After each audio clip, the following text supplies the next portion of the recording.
So I would still probably do that, but if I had my network, I'd be trying to tap into it. Probably trying like one of the guys here, Brian MacArthur, his like financial advisor, he was like that. Not a lot of cash, built a network in the financial advisor space. So the first thing he did, he started a Medicare agency and started typing into all these financial advisors he knew to build a referral basis off of it. So it depends on what that network is. If it's specific like that, it was an obvious win.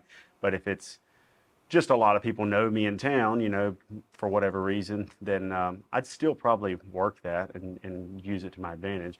One thing I wouldn't do is go on Facebook and add a bunch of agents. I'd be like using my organic social reach to put out there, what I'm doing and try to get some traction that way. But if you're doing anything networking style, under 65 is a must. Like when I started out, I was doing a lot of I was running direct mail leads and I was doing under 65 marketing or under 65 or sorry, networking. And when I would go to all these networking groups in the beginning, I was like, oh, I do Medicare. I don't do under 65. And then people kept asking me about health insurance. So if you're networking in our age group, like you have to do that right out of the gate. But I would still go after Facebook MA. It just it's too easy. Direct mail, Facebook MA. I mean, I use it to get to the business. So with Facebook ads, it's like a moving target, man. Like what I would, like we were just talking about this on the budget, there's times where I've started with a huge for my budget, I'd start an ad like at 1,000 a day. And that would be on the highest. The highest I've done on any one individual ad was 2,000 a day. But I've had ads that did really well with these like 500, 1,000 a day budgets. Then I'll have ads that are doing really well at 50 to 100 a day, and then when you go to up them, the results just plummet. And so then sometimes you end up. Facebook ads is very trial and error intensive. Like having the patience to just sit there in the evening and try something and then let it sit for 72 hours and watch it. And then if you're not getting the result you want, and then also think about, instead of changing my budgets all the time, if I have an ad that's working really well, duplicate the ad and then play with that one, because you don't ever want to like screw up an ad you had. I had this one ACA ad in 2022 holidays that was the best one I ever had. It was just cooking. I had 500 a day going into it. And we hit the Christmas break, and around New Year's, I was like, I gotta turn this shit off because nobody's working right now. And I was still spending 500 a day, and I was like, I'll just turn it back on.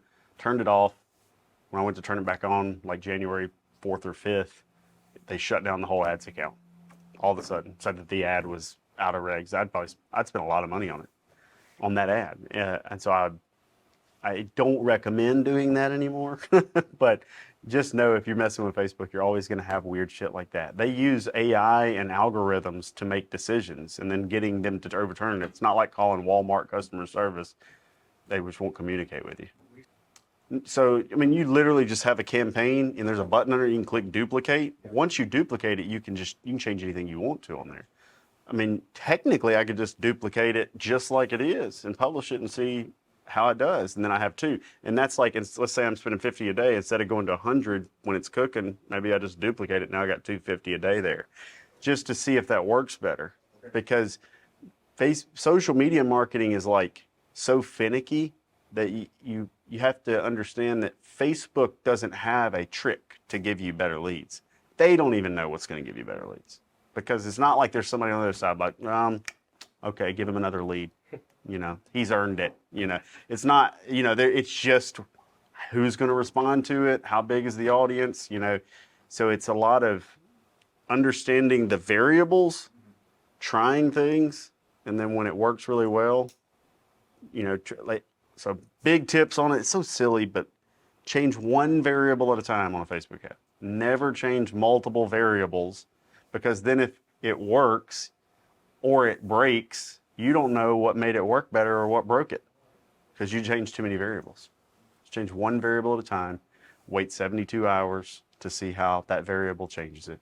It's a patient man's game in Facebook.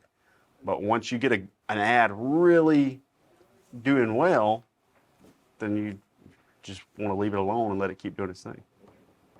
But we have set up ads for people on their ads accounts that we're spending a bunch of money on in multiple states, and set the exact same ad up on other people's profiles, and I've had it get leads a third of our cost. I've had it get leads 3 times our cost at the same exact shit, you know? So a lot of it's just trying a lot of things and seeing what works.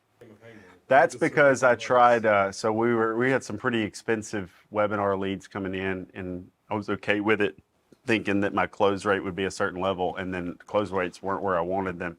So I've been trying different audience things, and one of the things I did is I used their audience, it's an Audience Plus or whatever they call it, but it's like AI. They have this AI thing in their audience where it's allowing them to go out and try to find people that are interested in your ad.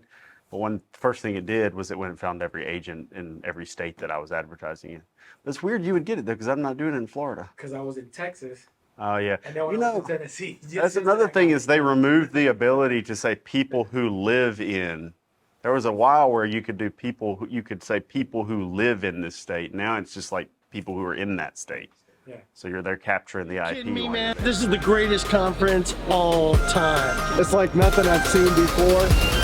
Coming back next year. The business is rapidly changing, and if you're not educating yourself, you're going to be left behind.